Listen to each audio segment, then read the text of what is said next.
Good morning. मैं doctor सरिता कुमावत आपको आहार एवं पोषण फूड्स एंड न्यूट्रिशन विषय पढ़ा रही हूँ और उसमें सिलेबस के अनुसार हमारे 6 चैप्टर कंप्लीट हो गए। 7वां चैप्टर मिनरल्स यानी खनिज लवण हम इन दिनों पढ़ रहे हैं। खनिज लवणों में हमने कैल्शियम पढ़ लिया, फास्फोरस पढ़ लिया और आयरन यानी लोह तत्व पढ़ लिया। आज हम चौथी तरह का खनिज लवण फ्लोरीन के बारे में पढ़ेंगे। फ्लोरीन जो होता है वो भी हमारे शरीर में कैल्शियम की तरह ही पाया जाता है, अस्थियों में और दांतों में। बोन्स और टीथ में फ्लोरीन पाया जाता है, जैसे कि कैल्शियम पाया जाता है उसी तरह से फ्लोरीन भी हमारे दांतों और अस्थियों को बनाता है। जब पानी में फ्लोरीन की मात्रा 1 to 2 ppm होती है, 1 to 2 ppm का मतलब है पार्टिकल पर मिलियन। पार्टिकल पर मिलियन का मतलब है कि अगर हम 1 मिलियन माने तो उसमें 10 लाख अणु कहते हैं। मतलब 10 लाख अणु अगर पानी के हैं तो उसमें 1 या 2 अणु फ्लोरीन के होते हैं। 1 to 2 ppm पार्टिकल पर मिलियन, 1 मिलियन यानी 10 लाख पानी के अणु। तो 10 लाख पानी के अणु में अगर 1 या 2 अणु फ्लोरीन के होते हैं तो हमारी आवश्यकता, हमारी रिक्वायरमेंट पूरी हो जाती है, कोई बीमारी नहीं होती। लेकिन उससे कम अगर होते हैं तो कमी की बीमारी होती है और उससे ज़्यादा होते हैं तो अधिकता की बीमारी होती है। तो फ्लोरीन के हमारे शरीर में कुछ कार्य होते हैं, फंक्शंस ऑफ फ्लोरीन। जैसे कि मैंने अभी बताया कि कैल्शियम की तरह ही फ्लोरीन भी हमारे शरीर में दांतों और अस्थियों में रहता है। तो वो फ्लोरीन हमारे शरीर में दांतों को और अस्थियों को बनाता है, उनका निर्माण करता है और उनकी सुरक्षा भी करता है। मतलब हड्डियों को खोखला नहीं होने देता, खोखला होने से बचाता है, दांतों को बचाता है। तो दांत और अस्थियों को वो बनाता भी है, निर्माण भी करता है और उसकी सुरक्षा भी करता है। दूसरा फंक्शन है फ्लोरीन का कि फ्लोरीन दांतों की चमक बनाए रखता है और जो भी कीटाणु, जो जर्म्स आते हैं मुंह के अंदर, दांतों के पास, उससे भी सुरक्षा करता है। आप देखिए कि जो पेस्ट होती है हमेशा उसमें फ्लोराइड युक्त ऐसा लिखा हुआ होता है ना। तो फ्लोरीन जो है वो, लेकिन वो भी एक लिमिटेड, अभी आगे आएगा कि कितना फ्लोरीन होना चाहिए। ऐसे नहीं भर भर के फ्लोरीन हो, भर भर के फ्लोरीन होएगा और अगर पेट में चला गया तो बहुत ज़्यादा बीमारियां हो जाएंगी। तो फ्लोरीन एक फिक्स अमाउंट तक ही होना चाहिए। तो वो दांतों की चमक को बनाए रखता है। हमारे शरीर में कोई भी जर्म्स यानी कोई भी बैक्टीरिया अगर आते हैं तो फ्लोरीन उसको भगा देता है, उसको मार देता है। फिर थर्ड इसका कार्य है फ्लोरीन का कि अगर वृद्धावस्था में, ओल्ड एज तक भी अगर पर्याप्त मात्रा में फ्लोरीन होता है तो वो अच्छा होता है। क्यों? क्योंकि वो ऑस्टियोपोरोसिस नहीं होने देता, क्योंकि कैल्शियम जो है वो फटाफट शरीर से निकल जाता है और कैल्शियम की अपेक्षा फ्लोरीन शरीर से धीरे धीरे निकलता है। मतलब फ्लोरीन शरीर में चिपका रहता है, शरीर के अंदर ही विद्यमान रहता है, लेकिन कैल्शियम फटाफट शरीर से बाहर निकल जाता है। इसलिए अगर पर्याप्त मात्रा में फ्लोरीन होता है शरीर में तो वृद्धावस्था में भी ऑस्टियोपोरोसिस नहीं होता, हमारी हड्डियां खोखली नहीं हो पाती हैं। और चौथा है कि रजोनिवृत्ति के बाद यानी मीनोपॉज के बाद अगर फ्लोरीन कम हो जाता है तो अस्थि रोग हो जाती है। लेकिन फ्लोरीन जो है वो कम नहीं होना चाहिए, क्योंकि कैल्शियम जो है वो तो फटाफट कम हो जाता है रजोनिवृत्ति के बाद, लेकिन फ्लोरीन रहता है शरीर के अंदर और इसीलिए वो अस्थि रोग से सुरक्षा भी करता है। क्योंकि फ्लोरीन हमारे शरीर से धीरे धीरे निकलता है, इसलिए जब वो रहता है तो वो अस्थियों को और हमारे दांतों को, दोनों को निर्माण भी करता है और उनकी सुरक्षा भी करता है। ये तो फ्लोरीन के फंक्शंस हुए। अब नेक्स्ट है सोर्सेज ऑफ फ्लोरीन। फ्लोरीन कहाँ पाया जाता है? तो मैं यहाँ आपको बता दूं कि फ्लोरीन और आयोडीन ये जो ऐसे लवण होते हैं ये एक्चुअल में पानी में जितने पाए जाते हैं और उस पानी को जो यूज़ करता है, जैसे उस पानी से पेड़ पौधे जो यूज़ हुए, जैसे उस पानी से पालक बना तो उस पालक में आयोडीन है, फ्लोरीन है, वो होगा। अगर पानी में ही फ्लोरीन नहीं है तो पेड़ पौधे में भी नहीं होगा। किसी पेड़ में कोई आम लगा है, केला लगा है, एप्पल, ऑरेंज जो भी, तो उस फल में भी फ्लोरीन तभी होगा जब पानी में फ्लोरीन पाया जाएगा। तो स्रोत में हमने ये लिखा है कि अगर पानी में 1 मिलीग्राम फ्लोरीन प्रति लीटर होता है तो वो हमारे लिए पर्याप्त स्रोत होते हैं। 1 लीटर पानी अगर है और 1 लीटर पानी में 1 मिलीग्राम फ्लोरीन अगर होता है तो वो हमारे लिए पर्याप्त फ्लोरीन दे देता है। कैसे?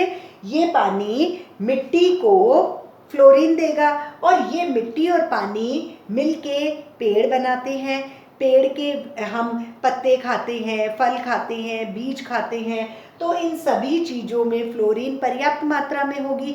और इन्हीं मिट्टी और पानी से मिलकर जो पेड़ बने हुए हैं उनके पत्ते जो एनिमल्स खाते हैं, तो जो गाय भैंस बकरी जो खाएगी तो उसके दूध में भी फ्लोरीन पर्याप्त मात्रा में होगा। अगर पानी में फ्लोरीन पर्याप्त मात्रा में है, वो पानी से जो पेड़ पौधे मिट्टी जो रिलेटेड हैं उनमें भी पर्याप्त होगा। तो जो एनिमल उस पानी को पिएगा, जो एनिमल उस घास को खाएगा, जो एनिमल उन पत्तों को खाएगा, तो उसमें भी पर्याप्त फ्लोरीन होगा। तो उससे भले वो दूध या कोई और चीज़, मीट मांस अंडा जो भी होगा, तो उसमें भी फ्लोरीन पूरा होगा। तो इसके स्रोत जो होते हैं फ्लोरीन के, वो एक्चुअल में पानी है। मतलब 1 लीटर पानी में 1 मिलीग्राम, 1 लीटर वाटर में 1 मिलीग्राम अगर फ्लोरीन होता है तो मिट्टी, पानी, पेड़ पौधे, फल, सब्जी, एनिमल, दूध सभी में पर्याप्त फ्लोरीन हमको प्राप्त होता है। उसके बाद है RDA ऑफ फ्लोरीन, फ्लोरीन की दैनिक आवश्यकता। तो इसमें भी यही है कि इसकी दैनिक आवश्यकता अगर 1 to 2 ppm पानी में फ्लोरीन है, 1 to 2 ppm मैंने अभी पहले बताया था कि पार्टिकल पर मिलियन, 10 लाख पानी के अणु में अगर 1 या 2 अणु फ्लोरीन के होते हैं तो हम उसको कहते हैं 1 to 2, 1 से 2 पार्टिकल पर मिलियन। अगर 1 से 2 ppm फ्लोरीन होता है तो व्यक्ति की दैनिक आवश्यकता फ्लोरीन की पूरी हो जाती है। और उसके अलावा एडल्ट के लिए लिख रखा है कि 1.5 से 4 मिलीग्राम प्रतिदिन फ्लोरीन की आवश्यकता होती है। और बाकी इतना पानी होता है तो पानी में इतना फ्लोरीन है तो सभी के लिए RDA कंप्लीट हो जाता है। फिर फ्लोरीन की कमी के प्रभाव, अधिकतर हम जो भी विटामिन मिनरल जो भी पढ़ते हैं उसमें कमी के प्रभाव ही अधिकतर होते हैं। लेकिन आप यहाँ देखेंगे कि मैं कमी के प्रभाव तो कम पढ़ाऊंगी और अधिकता के प्रभाव ज़्यादा, क्योंकि कमी के प्रभाव में ये है कि अगर हमको 1 to 2 ppm चाहिए, लेकिन अगर उससे कम है 0.5 ppm अगर फ्लोरीन होता है तो वो कमी का प्रभाव हो जाता है वहाँ। मतलब अगर 0.5 ppm फ्लोरीन कई दिन तक पानी में लोग पी रहे हैं, उसके फल फूल एनिमल सब यूज़ कर रहे हैं, अगर इतना ppm है तो वो कम होता है। कई दिन बाद में उनको कोई बीमारी हो जाती है, मतलब बच्चों में टूथ डिके, दंत क्षय होने लगता है, दांत खराब होने लगते हैं। फ्लोरीन की कमी से दांत खराब होने लगते हैं, टूथ डिके हो जाता है। लेकिन आप इसी के साथ एक और एस्पेक्ट देखें कि अधिकता के प्रभाव, फ्लोरीन की अधिकता के, अगर टॉक्सिसिटी हो, ज़्यादा अगर हो फ्लोरीन तब क्या होगा।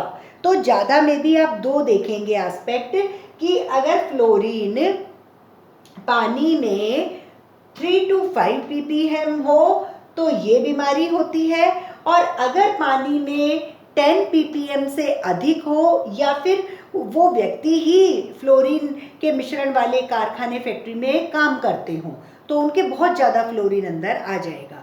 तो अधिकता में भी 2 स्टेज है।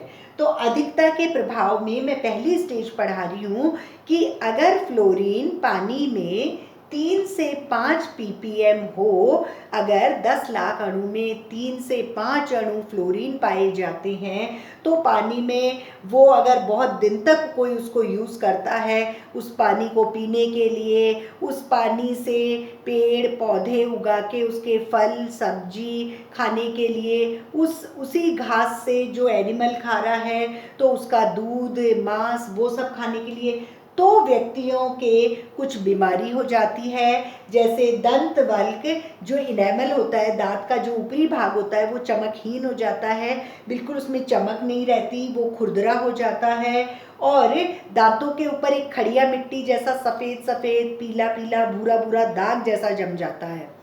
कुछ अपन को लगता है कि वो ब्रश नहीं करते हैं, हो भी सकता है कि वो रीज़न हो, लेकिन ब्रश करना ही एक रीज़न नहीं है। अगर फ्लोरीन ज़्यादा होता है, पेस्ट में भी ज़्यादा होगा तब भी ये हो सकता है। इसलिए फ्लोरीन का मतलब पेस्ट जो हम सुबह ब्रश करते हैं, जिस पेस्ट को लगा के, उस पेस्ट में आप देखें कि 3 से 5 ppm ना हो उसमें, तो दांतों पर खड़िया मिट्टी जैसा सफ़ेद पीला भूरा दाग हो जाता है। उसके बाद भी अगर लेते जा रहे हैं तो इनेमल कमज़ोर हो जाता है, जो दांतों का ऊपर का दंतवल्क है वो कमज़ोर हो जाता है, उखड़ जाता है और छोटे छोटे खड्डे हो जाते हैं दांतों में, और फिर उस स्टेज को कहते हैं डेंटल फ्लोरोसिस, दांतों का फ्लोरोसिस या फिर मॉटल्ड इनेमल। मतलब दोनों एक ही नाम है।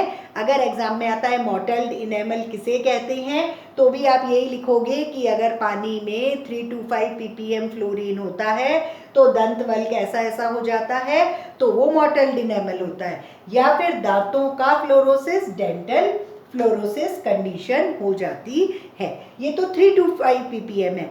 लेकिन अगर पानी में 10 ppm से ज़्यादा, अगर 10 लाख अणु पानी के हैं, उसमें 10 से ज़्यादा अणु फ्लोरीन के होते हैं, या फिर कोई व्यक्ति उस फैक्ट्री में काम करता है जहाँ फ्लोरीन की चीज़ें बनती है, तो वो फ्लोरीन को अंदर चला जाएगा कैसे भी करके उसके अंदर, तो उसमें बहुत ज़्यादा फ्लोरीन शरीर में पहुंच जाएगा, और उस समय उस व्यक्ति की जो बोन्स होती हैं, जो हड्डियां हैं, उसका जो कोलेजन, जो उपास्थियां हैं, उसमें कैल्सिफिकेशन होने लगता है। मतलब जैसे कैल्शियम आके जमा होता है ना, वैसे फ्लोरीन आके जमा हो जाता है, वो कड़क हो जाता है, कैल्सिफिकेशन हो जाएगा बोन्स का, मतलब अस्थियों का कड़कपन, कैल्सिफिकेशन हो जाएगा, और हड्डियां कड़क हो जाएंगी, भारी हो जाएंगी, और उनका घनत्व भी, उनका वज़न भी ज़्यादा हो जाएगा। और ऐसे में ही बोन्स तो कड़क हो ही रही हैं, लेकिन बोन्स के चारों तरफ मांसपेशियां भी हैं,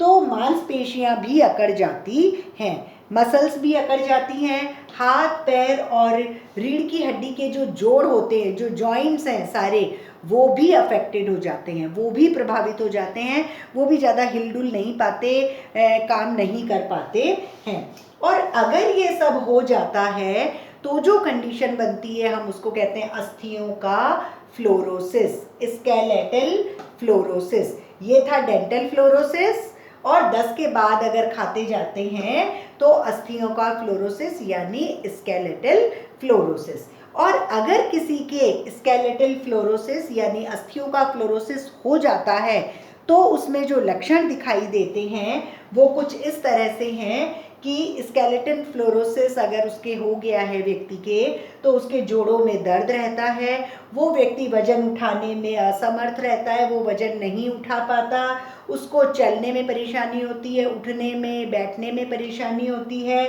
उसकी बोन्स बहुत जल्दी जल्दी क्रैक होती है, टूट जाती हैं, उसकी पीठ झुक जाती है, और जो उसके जॉइंट्स होते हैं, संधियां होती हैं, वो कठोर हो जाती हैं और जो दैनिक कार्य होते हैं, भाई मैं सुबह बाथरूम जाना, पॉटी जाना, नीचे बैठना, खड़े होना, तो दैनिक जो कार्य हैं, डेली वर्क, वो भी नहीं हो पाते, इतने जॉइंट्स स्टिफ हो जाते हैं, कड़क हो जाते हैं और उसके बाद में नर्वस डिस्टर्बेंसेस भी हो जाते हैं, तंत्रिका संबंधी विकार भी पैदा हो जाते हैं।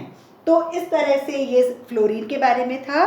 फ्लोरीन एक ऐसा मिनरल है जो कि कैल्शियम की तरह ही हमारी अस्थियों में और दांतों में पाया जाता है। फ्लोरीन की जो रिक्वायरमेंट है हमारे शरीर के अंदर, तो वो ऐसा है कि अगर पानी में 1 to 2 ppm होती है, मतलब पार्टिकल पर मिलियन, मिलियन मतलब 10 लाख पानी के अणु में अगर 1 से 2 फ्लोरीन के अणु होते हैं तो वो हमारे लिए पर्याप्त होते हैं और कोई बीमारी नहीं होती है। लेकिन उससे कम या उससे ज़्यादा होते हैं तो बीमारी हो जाती है। फ्लोरीन के कई सारे कार्य होते हैं। फ्लोरीन हमारे शरीर में अस्थियों का निर्माण करता है, दांतों का निर्माण करता है, उन दोनों की सुरक्षा करता है, दांतों की चमक बनाए रखता है, कोई भी बैक्टीरिया अंदर आता है तो उसको मार देता है, उसको अंदर नहीं आने देता। अगर फ्लोरीन वृद्धावस्था तक भी पर्याप्त मात्रा में है तो ऑस्टियोपोरोसिस नहीं हो पाता, क्योंकि कैल्शियम तो बहुत जल्दी निकल जाता है शरीर से, फ्लोरीन थोड़ा रुक के जाता है। तो अगर फ्लोरीन जमा हुआ है शरीर में तो हड्डियां स्वस्थ रहती है, दांत स्वस्थ रहते हैं। और अगर मेनोपॉज और रजोनिवृत्ति के बाद भी अगर फ्लोरीन होता है तो फ्लोरीन धीरे धीरे निकलता है, इसलिए अस्थि रोग से सुरक्षा रहती है। लेकिन अगर फ्लोरीन कम होता है तो फिर अस्थि रोग नहीं हो पाता, इसलिए फ्लोरीन जो है वो अस्थि रोग से सुरक्षा देता है। फ्लोरीन के जो स्रोत होते हैं, सोर्सेज ऑफ फ्लोरीन, वो भी पानी के ऊपर डिपेंड करते हैं। अगर 1 लीटर पानी में 1 मिलीग्राम फ्लोरीन होता है तो वो सब पर्याप्त होता है, वो सारे स्रोत हमारे लिए काम के होते हैं। ये पानी मिट्टी में जाएगा और वो मिट्टी और पानी पेड़, फल, सब्जियां, फलों में, एनिमल्स में, दूध में, सब में आ जाएगा, तो वो हमारे लिए पर्याप्त रहता है। RDA ऑफ फ्लोरीन, तो RDA भी यही है कि 1 to 2 ppm अगर होता है फ्लोरीन तो हमारे लिए पर्याप्त होता है, लेकिन इससे कम या ज़्यादा होता है तो परेशानी होती है। कमी के प्रभाव, अगर फ्लोरीन कम होता है, मतलब 0.5 ppm अगर है, कई दिन तक पानी में 0.5 ppm चल रहा है, उसी पानी को पी रहे हैं, उसी पानी से खाना बना रहे हैं, उसी पानी के उससे खेती हो रही है, फल फूल सब्जी दूध अंडा सब उसी के पेड़ और एनिमल्स उनका यूज़ कर रहे हैं, तो दंतवल्क तो कम होता है तो बच्चों में दंत क्षय हो जाता है, टूथ डिके, मतलब दांत जो है वो सड़ जाते हैं। अगर फ्लोरीन कम है तो दांत सड़ जाते हैं। लेकिन आप इसी में देखेंगे एक दूसरा एस्पेक्ट, अधिकता के प्रभाव। अगर फ्लोरीन की टॉक्सिसिटी हो, अगर फ्लोरीन ज़्यादा हो तो फ्लोरीन 2 तरह से ज़्यादा हो सकता है। एक 3 to 5 ppm अगर होता है तो अलग बीमारी होती है, अगर 10 ppm से ज़्यादा है तो अलग बीमारी हो जाती है। तो अगर पानी में 3 to 5 ppm है तो शरीर में डेंटल फ्लोरोसिस यानी दांतों का फ्लोरोसिस या फिर मॉटल्ड इनेमल नामक बीमारी हो जाती है, और इसमें दंतवल्क जो है इनेमल वो कमज़ोर हो जाता है, खुरदुरा हो जाता है, चमकहीन हो जाता है, उस पर दाग जैसे खड़िया मिट्टी जैसे सफ़ेद पीले भूरे दाग हो जाते हैं, इनेमल कमज़ोर होकर उस पर खड्डे हो जाते हैं और हम उसे दांतों का फ्लोरोसिस कहते हैं। लेकिन जब 10 ppm से ज़्यादा हो, या तो पानी में ही है या फिर वहाँ कारखाने में जो मजदूर काम कर रहे हैं उनको ये सब हो जाता है, तो उनकी जो अस्थियाँ होती हैं वो कड़क हो जाती हैं, उनकी अस्थियों में हड्डियों में कोलेजन जो है उनमें कैल्शियम की तरह ही फ्लोरीन जमने लगता है, कैल्सिफिकेशन हो जाता है और वो उनकी जो हड्डियाँ जो अस्थियाँ हैं वो भारी हो जाती हैं, कड़क हो जाती है, ज़्यादा घनत्व वाली हो जाती हैं, उनकी मांसपेशियां भी अकड़ जाती हैं और हाथ पैर और रीढ़ की हड्डी के जॉइंट्स भी अफेक्टेड हो जाते हैं। ये सब होने के बाद में उनकी जो बीमारी का नाम है उसे कहते हैं स्केलेटन फ्लोरोसिस, अस्थियों का फ्लोरोसिस। मतलब 10 ppm से ज़्यादा होता है तो अस्थियों का फ्लोरोसिस हो जाता है, मतलब अस्थियां भारी, कड़क और जॉइंट्स में कड़क हो जाते हैं। लेकिन जब अस्थियों का फ्लोरोसिस होता है तो कुछ और भी लक्षण, कुछ और भी सिम्टम्स दिखाई देते हैं, जैसे जोड़ों में दर्द होता है, उठने बैठने में चलने में परेशानी होती है, वजन उठाने में परेशानी होती है, पीठ में दर्द होता है, पीठ झुक जाती है और बोन्स जल्दी टूटती हैं, जॉइंट्स कठोर हो जाते हैं, प्रतिदिन का जो डेली वर्क होता है वो भी नहीं कर पाते हैं और तंत्रिका संबंधी रोग यानी नर्वस डिस्टर्बेंसेस भी हो जाते हैं। तो इस तरह से ये फ्लोरीन मिनरल के बारे में था। Thank you.